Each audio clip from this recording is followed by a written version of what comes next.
Hello and welcome back to Anime Addicts. As I've been gone for so long, just to see that we have 100 or a bit more subscribers. So this is my 100 subscribers special.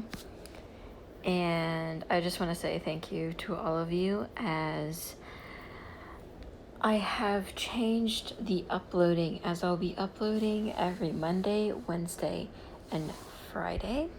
And I would like to clarify that I now have a Patreon going where there are 3 tiers: $5, $10, and $15 tiers.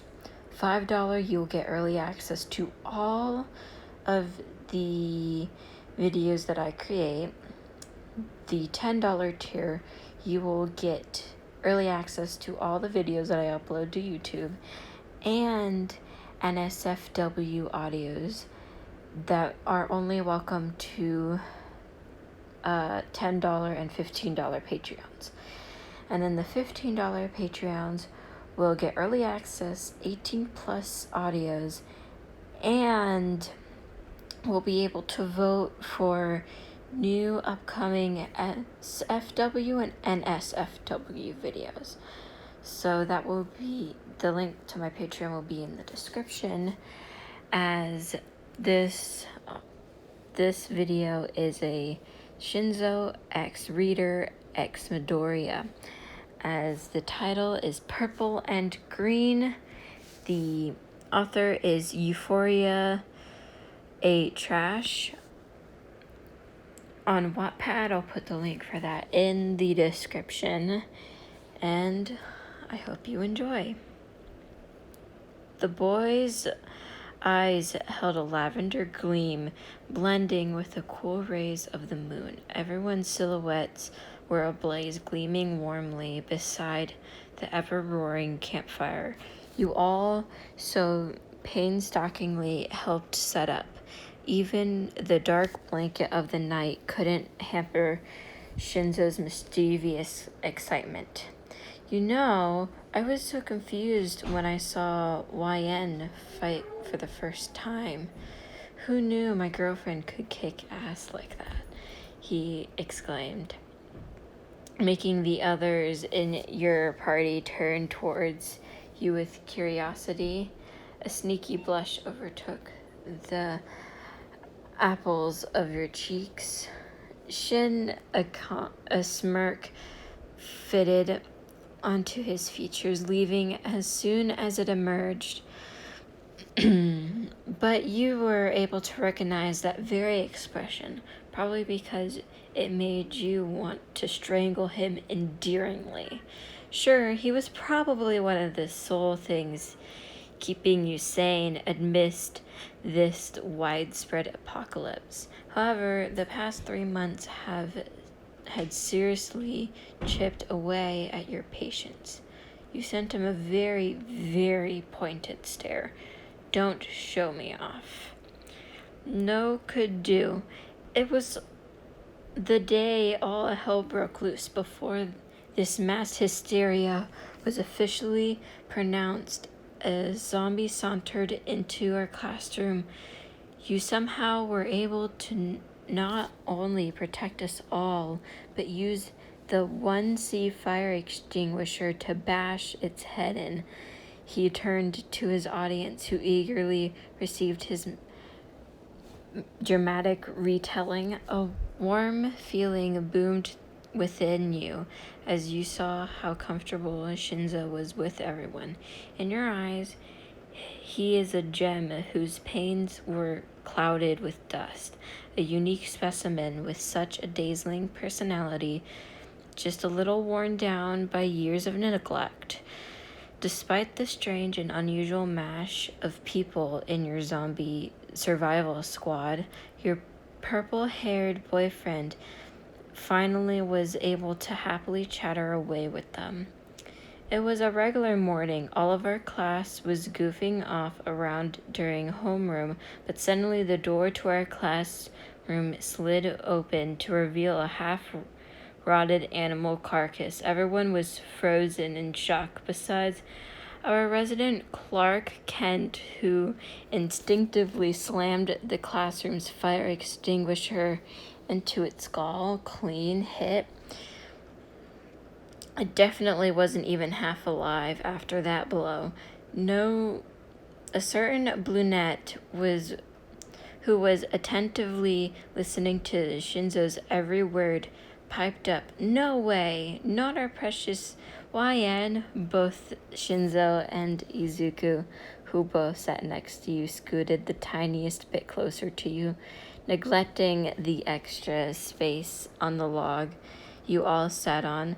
Your other freckled boyfriend clutched your hand with a noticeable harder grip, and suddenly you let out a light chuckle. "What am I gonna do with you two?" you sighed, nibbling your lower lip thoughtfully. With a few soft pats to the back of his hand, Izuku's hand loosened around your own. His overprotective nature was enduring to a certain extent, but his nature, quite literally coupled with Shinsou's same tendency, could be a lot at times, especially with the constant stress provided by thought of imminent death via zombies.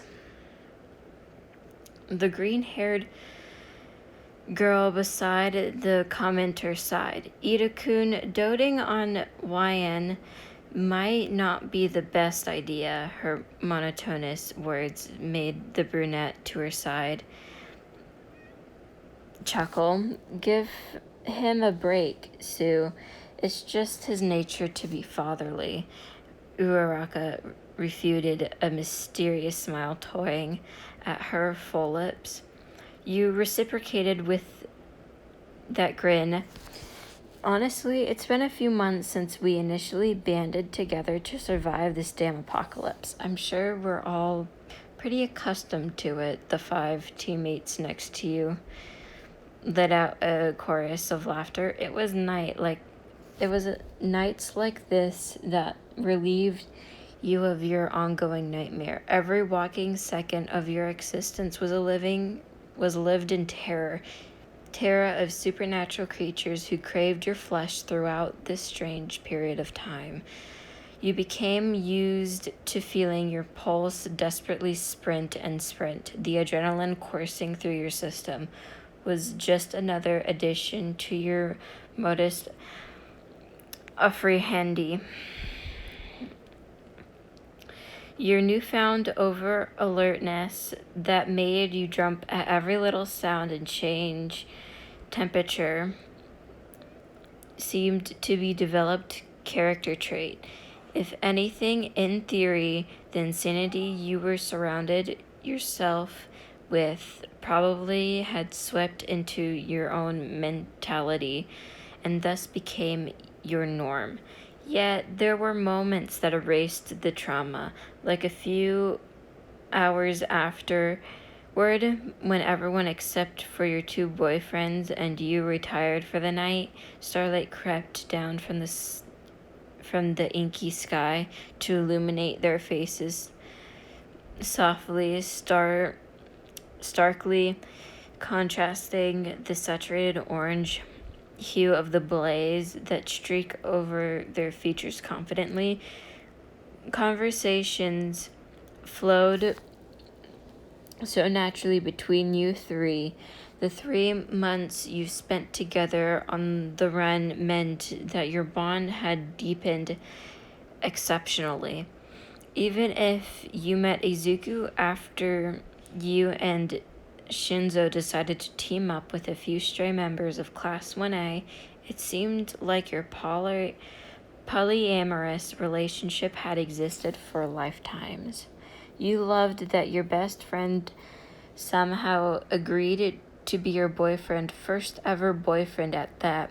Hitoshi, who would stay up all night to help you write a paper and come by the next morning before school to wake you up with breakfast in hand. The boy who made you playlists and washed the blood off your hands after sudden zombie ambushes.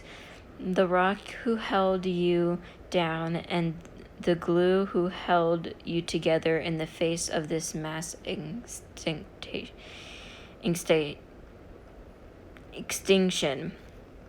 The same Hitoshi lay chest right against your back, his lanky figure curled around your leaning figure, bringing you more warmth than the flames beside you ever could. You hear his breath soft and deep. He inhaled, exhaled into the crook of your neck. Boop! Suddenly you are whisked out of your day or night dream. Izuku sat in between your legs, a single digit extended and a toothy grin on full display. Oh yes, it was just you and Shinsou until this series of unfortunate events occurred. In some ways, you were a little grateful for this chaotic time because you were able to meet this kind of being through it. The emerald-eyed boy was sugar sweet and as gentle as a baby kitten. Although your days were seemingly bleak, you didn't perceive them as such because you had this happy virus infecting the world around you. He burdened the hopelessness of your situation and countered with a strong blast of pure, undiluted joy. Midorya gave you the tightest of hugs and Shinsou the cutest of cheek pecks. You always melted when he didn't because you're boys. Wow. And now he was booping your nose. Without warning, he swooped in for a kiss, giggling. You grabbed a hold of his hand, squeezing it tight. His hand held many scars, time capsules of the past, and the advertise his face. It just opposed his entirely. But you found this little quirk nice. Shinsou's chest rumbled as he sighed, theoretically, most likely pouting. You could tell there was definitely lower lip extended by the way Deku rolled his eyes playfully before leaning in once more, aiming for a different target. Boys, you gasp, trying your best to escape their testosterone sandwich. Soon you fell onto the ground beside the log, causing them to halt their small makeout session to laugh at you. Your name? YN? You log. Shinsou wheezed, doubled over, unable to string together a coherent sentence. Izuku quickly followed, placing his head on the lilac-haired boy's shoulder. In their hunched stance, he couldn't see how your smile twisted into a gaping expression of terror. Suddenly, your favorite shades of purple and green were tainted red. This, I didn't actually know it was an Apocalypse fan fiction, but I liked it anyways. It was amazing. And I'll see you guys either in my Patreon or in my next video. Bye-bye.